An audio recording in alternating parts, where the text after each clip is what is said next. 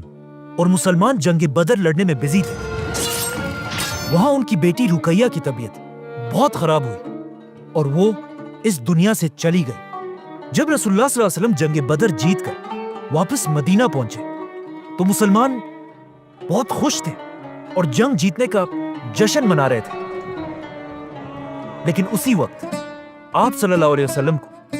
ان کی بیٹی رقیہ کی موت کی خبر دی گئی, جس پر آپ صلی اللہ علیہ وسلم کو اس جیت کے دن بھی بہت دکھ ہوا. رقیہ رضی اللہ تعالی عنہا کی موت کے بعد مدینہ کے لوگوں نے دیکھا کہ حضرت عثمان بہت ہی دکھی اور پریشان رہنے لگے, اور جب ان سے پوچھا گیا تو انہوں نے بتایا کہ رقیہ کی موت کا دکھ تو مجھے ہے ہی, لیکن مجھے اس بات کا بھی غم ہے کہ ان کے جانے کے بعد میرا رشتہ رسول اللہ صلی اللہ علیہ وسلم کے ساتھ ٹوٹ چکا ہے. یہ سن کر آپ صلی اللہ علیہ وسلم نے اپنی دوسری بیٹی ام کلثوم کی شادی بھی حضرت عثمان سے کرائی, جس کے بعد حضرت عثمان کا نام ذو النورین پڑا, مطلب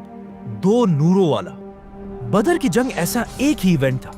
جس میں حضرت عثمان مسلمانوں کے ساتھ شامل نہیں تھے, کیونکہ بدر کے بعد حضرت عثمان اسلام کی ہر بڑی جنگ, احد اور خندق جیسی بڑی جنگوں میں شامل تھے. اور اس کے بعد آیا حضرت عثمان کی زندگی کا سب سے امپورٹنٹ ایونٹ کہ جب خندق کی جنگ کے بعد مسلمان مدینہ سے عمرہ کرنے کے لیے مکہ کی طرف روانہ ہوئے. جیسے ہی مسلمان مکہ کے قریب پہنچے, رسول اللہ صلی اللہ علیہ وسلم نے حضرت عمر کو حکم دیا کہ جاؤ اور مکہ کے لیڈر ابو سفیان سے بات کرو کہ ہم کسی جنگ کے لیے نہیں بلکہ صرف اور صرف عمرہ کرنے کے لیے آئے ہیں. یہ سن کر حضرت عمر نے آپ صلی اللہ علیہ وسلم سے کہا کہ میرا خاندان مکہ میں اتنا سٹرونگ نہیں ہے کہ وہ میری حفاظت کر سکے, آپ میری جگہ عثمان رضی اللہ تعالیٰ عنہ کو بھیجیں, کیونکہ ان کا خاندان بنو امیہ ہے جن سے اس وقت مکہ میں کوئی بھی طاقتور نہیں ہے. آپ صلی اللہ علیہ وسلم کو بھی یہ بات پسند آئی اور انہوں نے حضرت عمر کو چھوڑ کر اس اتنی امپورٹنٹ ڈیل کے لیے حضرت عثمان کو بھیجا. اب جب حضرت عثمان مکہ کی طرف چلے گئے تو لوگوں نے یہاں آپ صلی اللہ علیہ وسلم سے پوچھا کہ کیا ایسا ہو سکتا ہے حضرت عثمان سب سے پہلے جا کر کعبہ کا طواف کر کے واپس آ جائے؟ تو رسول اللہ صلی اللہ علیہ وسلم نے کہا کہ جتنا میں عثمان کو جانتا ہوں وہ مجھ سے پہلے کبھی بھی طواف نہیں کرے گا. جیسے ہی حضرت عثمان مکہ پہنچے, وہاں ایگزیکٹلی ایسا ہی ہوا. مکہ والوں نے حضرت عثمان سے کہا کہ آپ باقی مسلمانوں کو چھوڑے, آپ بڑے خاندان سے ہیں اور خود کعبہ کا طواف کر کے واپس چلے جائیں. لیکن حضرت عثمان نے انہیں کہا کہ میں کبھی بھی آپ صلی اللہ علیہ وسلم سے پہلے طواف نہیں کروں گا. اب مکہ والے مسلمانوں کو بس تکلیف دینے کے لیے حضرت عثمان کے ساتھ اس ڈیل کو ڈیلے کرنے لگے, جس کی وجہ سے حضرت عثمان کئی دن تک مکہ میں ہی رہے. اچانک وہاں مسلمانوں کے کیمپ یہ افواہ پھیلی کہ مکہ والوں نے رسول اللہ صلی اللہ علیہ وسلم کے میسنجر عثمان کو شہید کر دیا ہے, اور یہ آپ صلی اللہ علیہ وسلم کی ایسی توہین تھی جسے ایکسپٹ کرنا امپاسبل تھا. اب تک مسلمان کسی جنگ کے لیے تو نہیں آئے تھے, لیکن مکہ والوں کی اس حرکت کے بعد آپ صلی اللہ علیہ وسلم نے اپنی اسٹریٹجی بدل دی اور مسلمانوں سے ایک درخت کے نیچے بیعت لینا شروع کی کہ ہم اپنے خون کے آخری قطرے تک حضرت عثمان کے بدلے کے لیے مکہ والوں سے لڑیں گے. جس کے بعد سارے مسلمانوں نے آ کر رسول اللہ صلی اللہ علیہ وسلم کے ہاتھ پر بیعت کی اور حضرت عثمان رضی اللہ تعالیٰ عنہ کی طرف سے آپ صلی اللہ علیہ وسلم نے ایک ہاتھ دوسرے ہاتھ پر رکھ کر ان کی طرف سے بھی بیعت کی۔ مطلب مسلمانوں کی پوری فوج حضرت عثمان کے لیے اپنی جان دینے کے لیے تیار تھے۔ لیکن یہ جنگ کبھی ہوئی نہیں، کیونکہ یہ ایک جھوٹی افواہ تھی اور حضرت عثمان بالکل صحیح سلامت واپس آ کر مسلمانوں کے ساتھ شامل ہوئے۔ اس بیعت کو بیعت الرضوان کہا جاتا ہے اور یہ اتنی امپورٹنٹ بیعت تھی کہ جس درخت کے نیچے مسلمانوں نے بیعت کی تھی اس درخت کا ذکر قرآن میں بھی ہوا ہے۔ اب یہاں پر ایک بہت ہی انٹرسٹنگ بات ہے کہ اس سب سے بہت سال بعد حضرت عمر کی خلافت میں جب بھی مسلمان حج کرنے آتے تھے وہ اس درخت کے پاس جا کر بھی حاضری لگاتے تھے، جو ایک ایسا کام تھا جس کا اسلام میں کوئی ذکر نہیں ہے۔ اور حضرت عمر نہیں چاہتے تھے کہ مسلمان اسلام میں نئے نئے رواج بنائیں، تو حضرت عمر نے اپنی خلافت میں حکم دیا کہ اس درخت کو کاٹ دیا جائے۔ اسی لیے آج تک کسی کو نہیں پتا کہ وہ درخت آخر کہاں پر تھا۔ اس کے بعد حضرت عثمان کی مدینہ میں اتنی اہمیت تھی کہ ایک دن رسول اللہ صلی اللہ علیہ وسلم کسی چھوٹی جنگ پر مدینہ سے کہیں دور چلے گئے اور جانے سے پہلے انہوں نے اپنی جگہ مدینہ کا لیڈر حضرت عثمان کو بنایا۔ اس کے بعد اسلام کے ہر ایونٹ میں حضرت عثمان آپ صلی اللہ علیہ وسلم کے قریبی ساتھی رہے۔ خیبر، فتح مکہ، حنین، ان ساری جنگوں کے بعد آخر ایک ایسی جنگ آئی جس کی وجہ سے آج تک حضرت عثمان کو یاد کیا جاتا ہے۔ اسی طرح اسلام پورے عرب میں پھیل گیا اور اب مسلمانوں کی جنگ سیدھا اس وقت کی سپر پاور رومن ایمپائر سے ہونے لگی۔ لیکن رومن ایمپائر سے لڑنا کوئی آسان کام نہیں تھا۔ اس کے لیے مسلمانوں کو بہت زیادہ مال اور طاقت کی ضرورت تھی۔ تو آپ صلی اللہ علیہ وسلم نے جنگ تبوک کے لیے مسلمانوں کی 30,000 کی فوج جمع کی۔ تو اب 30,000 کی فوج کو مینج کرنا ایک بہت ہی مشکل کام تھا۔ اسی لیے رسول اللہ صلی اللہ علیہ وسلم نے پوری مسلمان امت سے اپیل کی کہ جس سے جتنا ہو سکے اس فوج کی مدد کے لیے خرچ کرے، اور جو بھی اس فوج کی اپنے مال سے مدد کرے گا اس کے بدلے میں اسے جنت ملے گی۔ یہ سن کر حضرت ابو بکر نے اپنے گھر کا سارا سامان لا کر ڈونیٹ کر دیا۔ حضرت عمر نے اپنے گھر کا آدھا سامان، مسلمان عورتوں نے اپنے زیور، اور ایون ایک غریب صحابی ایسے بھی تھے جنہوں نے کچھ کھجور لا کر آپ صلی اللہ علیہ وسلم کے سامنے پیش کی، جس سے آف کورس مسلمانوں کی فوج کو فائدہ تو ہوا، لیکن اصل میں اس پوری فوج کے پیچھے سب سے زیادہ فنڈنگ صرف ایک ہی صحابی کی تھی، حضرت عثمان۔ جب مسلمان ہر طرف سے تبوک کی جنگ کے لیے جمع ہونے لگے تو حضرت عثمان نے ان کے لیے سب سے پہلے 1,000 اونٹ، 70 گھوڑے، 10,000 گولڈ کوئنز، 70,000 سلور کوئنز، یہ سب مسلمانوں کی فوج کو ڈونیٹ کر دیے، جس کا اگر آج حساب لگایا جائے تو یہ بلینز آف روپیز بنتے ہیں۔ رسول اللہ صلی اللہ علیہ وسلم نے ان سکوں کو اپنے ہاتھ میں پکڑ کر کہا، آج کے بعد عثمان جو بھی کرے اسے کوئی نقصان نہیں ہوگا۔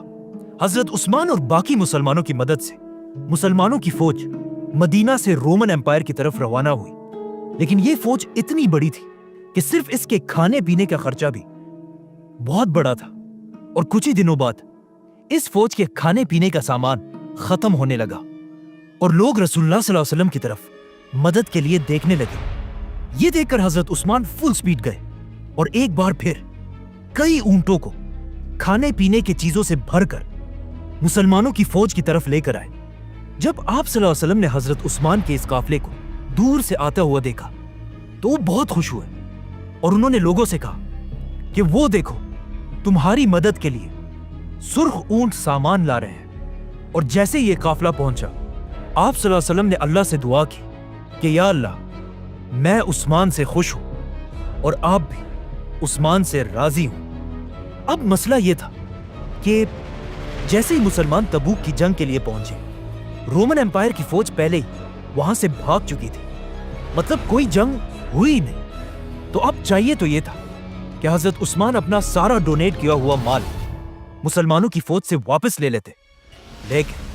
انہوں نے ایسا نہیں کیا۔ اور جنگ نہ ہونے کے باوجود بھی اپنا یہ سارا مال مدینہ کی ریاست کو ڈونیٹ کر دیا۔ اس طرح آپ صلی اللہ علیہ وسلم اپنے آخری دن تک حضرت عثمان سے خوش رہے۔ اسی لیے ان کی وفات کے بعد اسلام کے پہلے خلیفہ ابو بکر رضی اللہ تعالیٰ عنہ نے حضرت عثمان کو اپنا بڑا منسٹر بنایا، اور حضرت عثمان اسی طرح اپنے بزنسز کی طاقت سے مسلمانوں کی اس خلافت کو سپورٹ کرتے رہے، جس کے بعد حضرت عمر کی خلافت میں بھی حضرت عثمان ان کے سب سے بڑے منسٹرز میں سے رہے۔ لیکن جیسے ہی حضرت عمر کی شہادت کے بعد حضرت عثمان مسلمانوں کے خلیفہ بنے، رومن اور پرشین امپائر کے بادشاہوں کو سمجھ آ گئی کہ یہی ٹائم ہے مسلمانوں کی اس خلافت کو ختم کرنے کا، اور انہوں نے مسلمانوں کی اس خلافت پر ہر طرف سے حملہ کر دیا۔ تو اب حضرت عثمان نے یہ پروف کرنا تھا کہ وہ حضرت عمر کی اس اتنی بڑی خلافت کو ڈیفینڈ کر سکتے ہیں یا نہیں۔ سبسکرائب